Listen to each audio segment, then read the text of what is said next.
नमस्कार, स्वागत है आपका। मैं हूं आपके साथ सपना दीपक मद्देशा। बुलेटिन का आगाज करेंगे। मुख्यमंत्री पुष्कर सिंह धामी मुख्यमंत्री आवास सभागार में आयोजित मुख्यमंत्री स्वरोजगार योजना के तहत अनुदान वितरण कार्यक्रम में वर्चुअल माध्यम से शामिल हो गए। सीएम धामी ने वर्चुअल माध्यम से लाभार्थियों से संवाद किया, लाभार्थियों का अनुदान राशि की स्वीकृति प्रदान की। आइए अब आपका सीधा रुख कराते हैं देहरादून मुख्यमंत्री आवास सभागार, जहां सीएम धामी आयोजित कार्यक्रम को वर्चुअल माध्यम से संबोधित कर रहे हैं। और इस योजना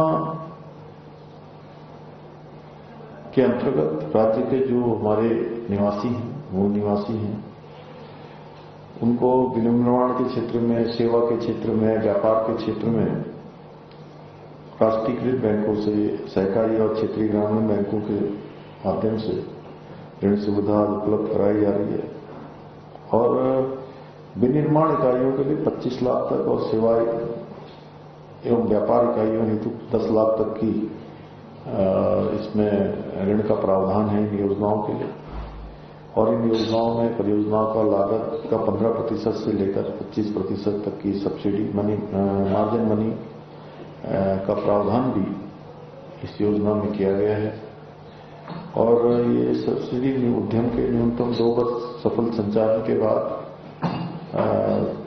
ऋण खाते में समायोजित की जाती है, जिसका उद्देश्य है कि योजना का लाभ केवल गंभीर और जो बहुत गंभीरता से कामों को आगे बढ़ा रहे हैं, अपने उद्यम को आगे बढ़ा रहे हैं और लंबे समय तक काम करना चाहते हैं, यानी कि केवल ऋण लेने के लिए, सब्सिडी लेने के लिए योजना को प्रारंभ न करें। इसमें हमारा विभाग भी सभी कुछ देखता है और आगे इसमें और ज्यादा लोगों को हम इस योजना का लाभ दे पाएं और लोगों को जोड़ पाएं। और योजनाओं का लाभ देना भी एक विषय है, लेकिन साथ साथ में हम चाहेंगे कि हमारे जिला उद्योग केंद्र के लोग, हमारे राज्य के स्तर पर सिडकुल के अंदर काम करने वाले, उद्योग विभाग में काम करने वाले सभी अधिकारीगण भी जो हमारे उत्तरदायी जिनके पास है, जिनके पास जिम्मेदारियां हैं, वो इस बात की चिंता अवश्य करें कि केवल ऋण देना, काम शुरू करवा देना मात्र पर्याप्त नहीं है। उसकी पूरी ओनरशिप लेते हुए जहां जो उद्यम करने वाला है, रोजगार करने वाला है, स्वरोजगार शुरू करने वाला है, उनकी भी जिम्मेदारी है। उनकी जिम्मेदारी के साथ साथ हमारी भी जिम्मेदारी है कि हम उसके उद्योग को सफलता के स्तर पर पहुंचाएं, उसको पूरी तरह से सफल करें। क्योंकि कई सारे विभागों में ऐसे भी अनुभव आए हैं कि जहां योजनाएं शुरू तो हुई हैं, सब्सिडी मिली है, लेकिन अंततः न उसका फायदा जो काम करने वाले हैं उनको भी नहीं मिल पाया, और सरकार को तो जब काम करने वालों को ही नहीं मिलेगा तो सरकार को तो मिलना संभव ही नहीं है, कोई उसमें सोचा भी नहीं जा सकता। इसलिए इस प्रकार का जो है हमको जरूर करना चाहिए। और ये योजना प्रारंभ से लेकर अभी तक 32,100 का लक्ष्य इन्होंने लिया था, लेकिन अभी तक 35,000 से ज्यादा लोग इसके लाभार्थी हो गए हैं। और बैंकों के माध्यम से 1,389 करोड़ से अधिक का ऋण अभी तक मिल चुका है। और इससे राज्य में रोजगार का भी अच्छा सृजन हुआ है। 64,966 लगभग रोजगारों का राज्य के अंदर सृजन भी हुआ है। और निश्चित रूप से कहीं न कहीं आंकड़े बताते हैं कि हमारा सरकार का जो संकल्प है, वो संकल्प धरातल पर उतर रहा है। हमारे अधिकारीगण, कर्मचारीगण और लाभार्थी सभी मिलकर, हमारे राज्य के युवा, महिलाएं सभी मिलकर इस योजना को कहीं न कहीं आगे बढ़ाने का काम कर रहे हैं और योजना के लाभार्थी हो रहे हैं। उससे जहां उनका स्वयं का लाभ हो रहा है, हमको देखकर हम अन्य लोग भी उससे प्रेरित हो रहे हैं। और ये आंकड़े बताते हैं कि भाई ये योजनाएं केवल कागजों पर नहीं है, योजनाएं जमीन पर काम कर रही हैं। सूक्ष्म उद्योगों को बढ़ावा देने के लिए अभी तक 50,000 तक के ऋण की सुविधा है, जिसमें अभी तक 4,824 लाभार्थियों को 22 करोड़ से अधिक का ऋण दिया जा चुका है। छोटे व्यापारियों और उनकी आत्मनिर्भरता की ओर ये कदम जो भी लोग आगे बढ़ा रहे हैं उन सभी के लिए यह योजना बहुत गेम चेंजर साबित हुई है, क्योंकि बहुत सारे लोगों के पास बड़े बड़े योजनाएं करने के लिए उतना न तो उनके पास अपना साधन होते हैं, संसाधन नहीं होते। कई बार इतनी बड़ी सोच मतलब ऐसा नहीं होता कि एकदम से बड़ा काम शुरू कर लिया जाए, स्किल भी नहीं होती। छोटे से काम से भी जो है बड़ा बना जा सकता है या रास्ता मिल सकता है। इस तरह से जो है ये योजना गेम चेंजर साबित हुई है। और मुख्यमंत्री स्वरोजगार योजना 2.0 एक नई सोच थी और नया विस्तार था। 2025 से शुरू की गई है। इसकी सफलता को देखते हुए इन दोनों ही योजनाओं का, मुख्यमंत्री स्वरोजगार योजना और मुख्यमंत्री नैनो योजना, दोनों योजनाओं का एकीकरण करके मुख्यमंत्री स्वरोजगार योजना 2.0 प्रारंभ की गई है और अब सब्सिडी की सीमा को भी बढ़ाकर 30% तक भी किया गया है। और आगे बढ़ेंगे। प्रदेश के कृषि मंत्री गणेश जोशी ने आज अपने कैंप कार्यालय से जिला योजना के अंतर्गत जनपद देहरादून के 28 कृषकों के दल और 2 उद्यान कार्मिकों को 5 दिवसीय सेब एवं कीवी उत्पादन प्रशिक्षण के लिए डॉक्टर वाई.एस. परमार कृषि एवं वानिकी विश्वविद्यालय नौनी सोलन हिमाचल प्रदेश के लिए हरी झंडी दिखाकर रवाना किया। इस मौके पर कृषि मंत्री गणेश जोशी ने कहा कि प्रदेश में सेब और कीवी जैसे उच्च मूल्य वाली फसलों की अपार संभावनाएं हैं। ऐसे प्रशिक्षण कार्यक्रमों से कृषकों को आधुनिक तकनीक, उन्नत किस्मों, पौधे संरक्षण और विपणन की जानकारी प्राप्त होगी, जिससे उनकी आय में वृद्धि होगी। उन्होंने कहा कि राज्य सरकार कृषकों को आत्मनिर्भर बनाने के लिए निरंतर प्रयासरत है। गौरतलब है कि इसी क्रम में जनपद देहरादून में पूर्व में 56 कृषकों को संरक्षित खेती के प्रशिक्षण के लिए पंतनगर विश्वविद्यालय भेजा जा चुका है। मंत्री ने विश्वास जताया है कि प्रशिक्षण प्राप्त कर लौटने के बाद कृषक अपने अनुभव का लाभ अन्य किसानों को भी देंगे, जिससे जनपद और प्रदेश में बागवानी को नई दिशा मिलेगी।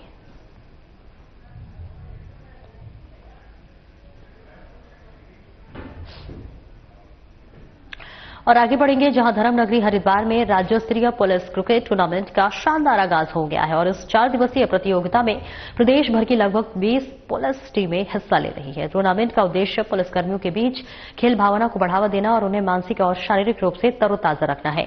टूर्नामेंट का उद्घाटन शहर के प्रतिष्ठित भल्ला कॉलेज स्टेडियम में खेला गया। ये रोमांचक मुकाबला मेजबान हरिद्वार पुलिस और चमोली पुलिस की टीमों के बीच हुआ। मैदान में खिलाड़ियों का उत्साह देखने ही बन रहा था। इस अवसर पर मुख्य रूप से उपस्थित पुलिस महानिरीक्षक निवेदिता कुकरेती ने मीडिया से बातचीत करते हुए बताया कि यह विभागीय क्रिकेट टूर्नामेंट 19 दिसंबर तक चलेगा। प्रदेश के विभिन्न जिलों और इकाइयों की टीमें इसमें अपना कौशल दिखाएंगी। इस तरह के आयोजनों से विभाग के भीतर अनुशासन और टीम भावना को मजबूती मिलती है। आगामी दिनों में अन्य जिलों की टीम के बीच भी कड़े मुकाबले देखने को मिलेंगे, जिसका समापन भव्य पुरस्कार वितरण समारोह के साथ होगा। है कि हम लोग स्पोर्ट्स में जो है सभी टीम्स जो हैं अलग अलग तरीके के स्पोर्ट्स होते हैं, तो इस बार हरिद्वार क्रिकेट की मेजबानी कर रहा है, जिसमें कि 20 टीम पार्टिसिपेट कर रही है। अलग अलग तरीके के स्पोर्ट्स होते हैं, तो इस बार हरिद्वार क्रिकेट की मेजबानी कर रहा है, जिसमें कि 20 टीम पार्टिसिपेट कर रही है। अंतर प्रादेशिक क्रिकेट टूर्नामेंट हरिद्वार में आयोजित किया जा रहा है, जिसमें कुल 20 टीमें सम्मिलित की गई हैं। काफी लंबे समय के बाद ये जिन्होंने अभी आपको शानदार बल्लेबाजी हुआ है और सभी से खेल भावनाओं की अभी बल्लेबाजी आपको देखने को मिली। स्टार्ट हुआ है और मैं उम्मीद करता हूँ कि जो नई खेल प्रतिभाएं हैं वो इससे निकल के बाहर आएंगी। और रुद्रप्रयाग जनपद के दूरस्थ क्षेत्रों में सरकारी योजनाओं का लाभ पहुंचाने और जनता की शिकायतों के त्वरित निस्तारण के लिए जिला प्रशासन सक्रिय है। इसी क्रम में आज राजकीय इंटर कॉलेज तैला में जिलाधिकारी प्रतीक जैन की अध्यक्षता में एक विशाल बहुउद्देशीय शिविर का आयोजन किया गया। शिविर में बड़ी संख्या में क्षेत्रीय ग्रामीण अपनी समस्याएं लेकर पहुंचे। जिलाधिकारी ने एक एक कर ग्रामीणों की फरियाद सुनी और अधिकांश समस्याओं का मौके पर ही समाधान सुनिश्चित किया। शिविर का मुख्य उद्देश्य केवल शिकायतों का निवारण ही नहीं, बल्कि शासन की जन कल्याणकारी योजनाओं को अंतिम व्यक्ति तक पहुंचाना भी था। डीएम प्रतीक जैन ने संबंधित अधिकारियों को निर्देशित किया कि कोई भी व्यक्ति सरकारी योजनाओं के लाभ से वंचित नहीं रहना चाहिए। प्रशासन का लक्ष्य है कि जनता को अपने छोटे छोटे कामों के लिए जिला मुख्यालय के चक्कर न काटना पड़े। बल्कि अधिकारी स्वयं उनके द्वार पहुंचे। जिलाधिकारी प्रतीक जैन ने बताया कि जनपद में प्रशासन गांव की ओर कार्यक्रम के तहत अगले 45 दिनों के तहत तक विभिन्न क्षेत्रों में इसी तरह के शिविर आयोजित किए जाएंगे। शिविर में स्वास्थ्य विभाग द्वारा निःशुल्क जांच, समाज कल्याण विभाग द्वारा पेंशन संबंधी जानकारी और कृषि विभाग द्वारा आधुनिक तकनीकों के बारे में स्टॉल लगाकर ग्रामीणों को जागरूक किया गया। रहेगी कि न्याय पंचायत स्तर पर इन कैंप्स को ऑर्गेनाइज करके बहुत अधिक संख्या में जो ग्रामीण हैं उनको हम लोग उनकी बातें सुन सकें, उनकी समस्याएं भी सुन सकें और कोशिश करेंगे कि जितने भी जिला स्तरीय अधिकारीगण हैं वो भी इन कैंप्स में उपस्थित रहें ताकि हम डायरेक्टली जनता से संवाद स्थापित कर सकें और उनकी जितनी ज्यादा समस्याएं हैं वो फील्ड स्तर पर आकर यहीं पे किसी तरह रिजॉल्व कर सकें। और रामनगर के ग्राम पुछड़ी में प्रशासन द्वारा वन भूमि से अतिक्रमण हटाने के विरोध में पीड़ित परिवारों, सामाजिक और राजनीतिक संगठनों ने आक्रोश रैली निकाली। रैली व्यापार मंडल कार्यालय से तराई पश्चिमी वन प्रभाग तक पहुंची, जहां सरकार और वन विभाग के खिलाफ जमकर नारेबाजी हुई। प्रदर्शनकारियों ने डीएफओ प्रकाश चंद्र आर्या की गाड़ी का घेराव किया। साथ ही वन विभाग के परिसर में बैठक कर प्रदेश सरकार और वन विभाग के खिलाफ जमकर नारेबाजी की। आपको बता दें कि 7 दिसंबर को ग्राम पुछड़ी में वन भूमि पर अवैध अतिक्रमण के खिलाफ प्रशासन और वन विभाग की संयुक्त टीम ने कार्रवाई करते हुए 52 अतिक्रमण ध्वस्त किए गए, जिसके बाद परिवार खुद को बेघर और उपेक्षित बता रहे हैं। प्रदर्शनकारियों ने आरोप लगाया कि गरीबों को बिना पुनर्वास उजाड़ा गया है। वन अधिकार अधिनियम 2006 के प्रावधानों की अनदेखी हुई है। प्रदर्शनकारियों ने रामनगर विधायक देवान सिंह बिष्ट और सांसद अनिल बलूनी पर वादे पूरे न करने का भी आरोप लगाया। साथ ही उनकी मांगे न मान जाने पर आंदोलन तेज करने की चेतावनी दी है। कुछ दिन पहले पुछड़ी में सारे घर उजाड़ दिए और वहाँ पे इस तरह से घर उजाड़े कि वहाँ पे जो महिलाएं हैं वो अपना स्टेज दिखाने गई, उन पे लाठियां इन्होंने लाठियां चलाई और महिलाओं के साथ काफी बदतमीजी से ये लोग पेश आए और जो लोग आवाज उठाने वाले थे उनको उठा करके किसी को पीरूमदारा चौकी में रख दिया और किसी को इन्होंने काला ढूंगी चौकी में रख दिया। तो उसके खिलाफ पूरा एक आंदोलन तेज है। तो आज जो हम यहाँ पे पहुंचे, हमारा डेफो कार्यालय से ये कहना है कि जो तुमने वहाँ पे बुलडोजर राज चलाया है, आप इस बुलडोजर राज को खत्म करिए और हमारी मांग है कि जो वहाँ पे जो लोग हैं उनको पुनर्वासित करिए। अगर आपको अपनी जमीन लेनी है पहले उनको कहीं पे जगह दीजिए। जो वहाँ पे वो लोग हैं अंत वो 70 और 75 साल से वहाँ पे रह रहे हैं, आपने उनकी स्थायी वहाँ पे बनाई है, जाति वहाँ पे बनाई है, आधार कार्ड पहचान सब वहाँ पे बना उनका है। तो इसलिए वो लोग कोई अतिक्रमणकारी नहीं है। अतिक्रमणकारी तुम हो जो उन लोगों को उजाड़ने के लिए वहाँ पे जा रहे हो। और हमारा डेफो से ये कहना है कि अगर आप अपने वहाँ पे घुसने की कोशिश करी तो जैसे हमने अभी आपको घेर करके आपकी गाड़ी लौटाई है, हम आपका बाहर आना जाना बंद कर देंगे। जो 7 दिसंबर को पुछड़ी में जो रामनगर वन प्रशासन ने और पुलिस प्रशासन ने जो लोगों घर तोड़ करके इसमें कूड़े डालने की प्रक्रिया शुरू की है, इसके लिए माननीय उच्च न्यायालय ने इनको स्टे दिया था। उसके बावजूद भी बड़ी संख्या में जो है नाकेबंदी करके पुलिस प्रशासन और वन प्रशासन वहाँ पर घुसा और वहाँ पर जो है वनाधिकार कानून 2006 के तहत ग्राम स्तरीय वन अधिकार समिति का गठन हो चुका है। वन अधिकार कानून 2006 ये कहता है कि जब तक इस कमेटी के गठन की प्रक्रिया पूरी नहीं हो जाएगी तब तक किसी को नहीं हटाया जाएगा। उसके बावजूद भी लोगों के घर तोड़े गए और उनकी जो जमीन है उसको कूड़ा डाला गया। तो इसके खिलाफ आक्रोश व्यक्त करने के लिए यहाँ पर घेराव कार्यक्रम रखा गया है डीएफओ कार्यालय पर और उसके लिए यहाँ पर बड़ी संख्या में लोग पहुंचे हैं। और यहाँ से एक ही यहाँ से संदेश है कि जो पूरे वन ग्रामों को उजाड़ने की जो पूरी की पूरी कोशिश भाजपा सरकार द्वारा की जा रही है उसे उत्तराखंड की जनता बर्दाश्त नहीं करेगी और सब लोग मिलजुल करके इसका प्रतिरोध करेंगे। और पोखरी में हिंसक वन्य जीवों को लेकर लोगों ने थाली और कनस्तर बजाकर आक्रोश रैली निकाली। वक्ताओं ने आम लोगों को हिंसक वन्य जीवों के द्वारा किए जा रहे हमले के विरोध में आंदोलन में साथ देकर राज्य और केंद्र सरकार को जगाकर वन्य जीवों के हमले से बचने का कानून बनाने में सहयोग करने की अपील की है। इस दौरान लोगों ने एसडीएम के माध्यम से ज्ञापन प्रेषित किया। ज्ञापन में बताया गया कि क्षेत्र में पिछले 1 दशक से मवेशी और कई लोग वन्य जीवों के शिकार हो गए हैं। जंगली जानवर भालू, बाघ और बंदरों का आक्रमण आम जन पर हो रहा है। इस खतरे और दहशत से पर्वतीय क्षेत्र के लोगों का जीना मुश्किल हो गया है। महिलाओं को काश्तकारी करने और बच्चों को स्कूल भेजना खतरे से खाली नहीं है। लोगों का कहना है कि वन्यजीव संघर्ष को रोकने के लिए सख्त कानून बनाया जाना चाहिए ताकि आम जनता की सुरक्षा हो सके।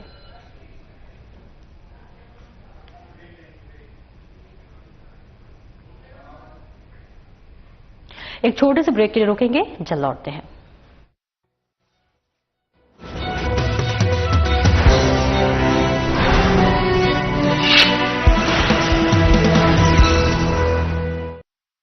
क्या रंग खिला, क्या रूप सजा, मैं ही नहीं दुनिया ने कहा।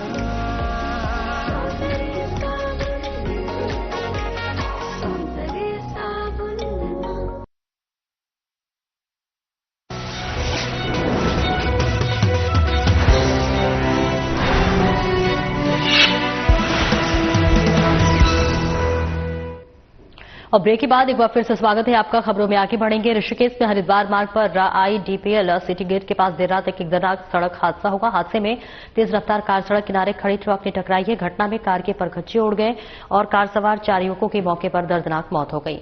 सूचना मिलते ही पुलिस मौके पर पहुंची। किसी तरह कार में फंसे मृतकों के शव पुलिस ने बाहर निकाले और एम्बुलेंस से उन्हें अस्पताल की मोर्चरी में भिजवाया, जहां मृतकों की पहचान 31 वर्षीय धीरज जायसवाल निवासी चंद्रशेखर नगर, 22 वर्षीय हरिओम पांडे निवासी गुमानीवाला, 23 वर्षीय करण प्रसाद निवासी विस्थापित कॉलोनी श्यामपुर और 20 वर्षीय सत्यम कुमार निवासी गुर्जर बस्ती गुमानीवाला के रूप में हुई है। घटना की जानकारी मिलने पर एसपी जया बलूनी, सीओ पूर्णिमा गर्ग और कोतवाल के भट्ट ने घटनास्थल पर पहुंचे। उन्होंने बताया कि प्रथम जांच में पता चला है कि सड़क पार कर रहे सांड को बचाने के चक्कर में चालक ने वाहन से नियंत्रण खो दिया, जिससे कार सड़क किनारे खड़े ट्रक के पिछले हिस्से से जा टकराई। पुलिस ने घटना की जानकारी परिजनों को दे दी है। सूचना मिलने के बाद मृतकों के घर मातम छा गया है। घटना की फुटेज सीसीटीवी कैमरे में कैद हो गई है, जिसमें सड़क पार कर रहे सांड को बचाने के चक्कर में वाहन अनियंत्रित होता हुआ दिखाई दे रहा है। रफ्तार का कहर भी इसमें देखा जा रहा है। देखिए, कल रात्रि की घटना है लगभग 10:30 बजे की, जिसमें कि एक गाड़ी में दुर्घटना होने की सूचना मिली थी और सूचना पर जब मौके पर पुलिस पहुंची तो पता चला था कि इसमें 4 लड़के बैठे हुए थे जिनकी की मौके पर ही मृत्यु हो गई थी। इसमें जो अभी जांच की जा रही है, इसमें जितने भी सीसीटीवी फुटेज है वो देखे जा रहे हैं। इसके अलावा गाड़ी का टेक्निकल मुआयना के साथ साथ जो मौके पर मौजूद थे या फिर जिन्होंने की एक्सीडेंट होते हुए देखा है उनके बयान दर्ज किए जा रहे हैं और इसमें एक ज्वाइंट रिपोर्ट बनाकर इसमें घटना के कारणों का असली पता लगाया जाएगा। देहरादून शहर की स्वच्छता व्यवस्था को और अधिक प्रभावी बनाने के लिए नगर निगम प्रशासन अब आधुनिक तकनीक और सख्त मॉनिटरिंग का सहारा ले रहा है। इसी क्रम में आज नगर आयुक्त नमामि बंसल द्वारा एक महत्वपूर्ण समीक्षा बैठक आयोजित की गई, जिसमें ड्रोन तकनीक से लेकर कूड़ा संग्रहण की जमीनी हकीकत का जायजा लिया गया। बैठक में सबसे पहले लीगेसी वेस्ट के निस्तारण कार्यों की समीक्षा की गई। मुख्य नगर आयुक्त नमामि बंसल ने बताया कि नगर निगम द्वारा इन कार्यों की निगरानी ड्रोन के माध्यम से की जा रही है। ड्रोन से प्राप्त फुटेज और डेटा के आधार पर निस्तारण की गति और गुणवत्ता का आकलन किया गया। नगर निगम और सनलाइट कंपनी के माध्यम से संचालित डोर टू डोर कूड़ा उठान व्यवस्था की भी विस्तृत तुलनात्मक समीक्षा की गई। कम कवरेज और लापरवाही को देखते हुए नगर निगम प्रशासन ने सनलाइट कंपनी को कड़े निर्देश जारी किए हैं। कंपनी को आदेश दिया गया है कि डोर टू डोर कूड़ा संग्रहण की कवरेज में तत्काल वृद्धि सुनिश्चित की जाए। रुद्र चार्ट के अनुसार हर घर में कूड़ा उठाना अनिवार्य होगा। कचरे के ढेरों को वैज्ञानिक तरीके से जल्द समाप्त किया जाए ताकि पर्यावरण को कम से कम नुकसान हो। यदि कार्यप्रणाली में शीघ्र सुधार नहीं हुआ तो अनुबंध की शर्तों के अनुसार दंडात्मक कार्रवाई की जाएगी।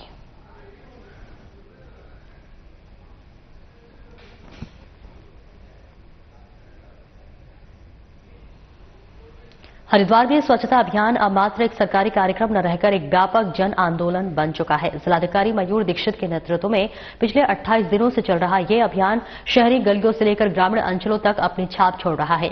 जिलाधिकारी स्वयं अभियान की निगरानी कर रहे हैं और सभी जिला स्तरीय अधिकारियों को धरातल पर उतरकर सफाई सुनिश्चित करने के निर्देश दिए गए हैं।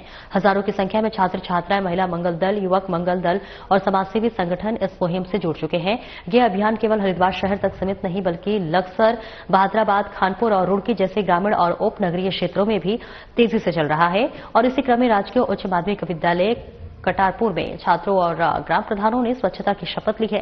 साथ ही दैनिक जीवन में सफाई को अपनाने और समाज को प्रेरित करने का संकल्प भी दोहराया।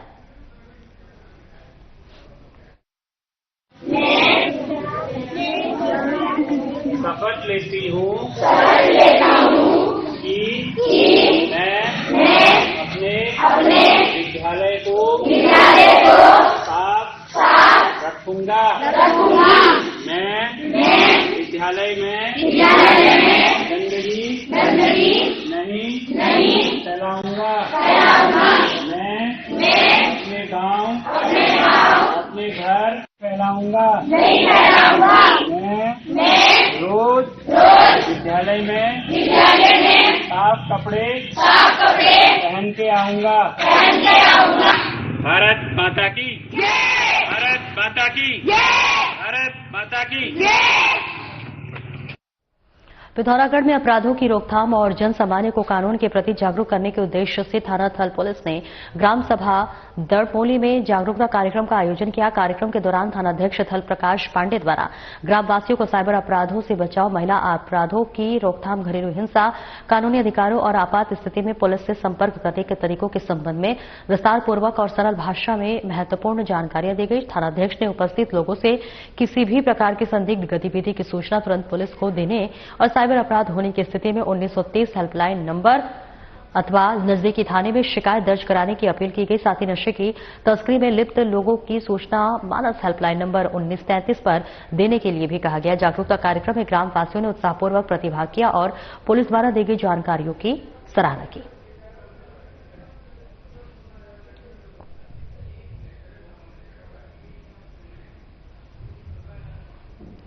आंगनबाड़ी नैनीताल की सुपरवाइजर कविता रेमझियाल के नेतृत्व में यूसीसी जागरूकता कार्यक्रम का आयोजन किया गया। कार्यक्रम में स्नो व्यू वार्ड की महिलाओं ने भी हिस्सा लिया। इस दौरान उन्होंने आम जनमानस को यूसीसी के विभिन्न पहलुओं और इसकी आवश्यकता के बारे में विस्तार से जानकारी दी। कार्यकर्त्रियों ने आमजन को न केवल यूसीसी के लाभ बताए बल्कि पंजीकरण प्रक्रिया को सरल भाषा में समझाया। कार्यकर्त्रियों ने आमजन को यूसीसी पोर्टल पर पंजीकरण के लिए किन किन आवश्यक दस्तावेजों की जरूरत होगी इसके बारे में भी बताया। साथ ही सभी को यूसीसी में रजिस्ट्रेशन कराने के लिए प्रेरित किया गया। नुक्कड़ नाटक के माध्यम से जानकारी देने के लिए तमाम महिलाओं ने आंगनबाड़ी कार्यकर्त्रियों का आभार व्यक्त किया।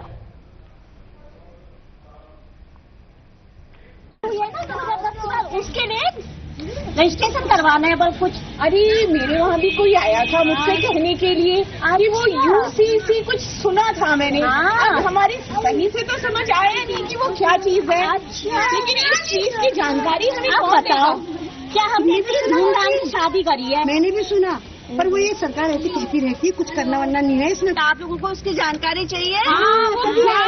हमसे कहा था, आप लोग बताया था। अच्छा, आप लोग सब शादी भी होगी, सब कुछ है, क्यों कराना है वो? इसमें चाहिए सबसे पहले आपको चाहिए आधार कार्ड, और आधार कार्ड होने चाहिए आपको फोन नंबर लिंक।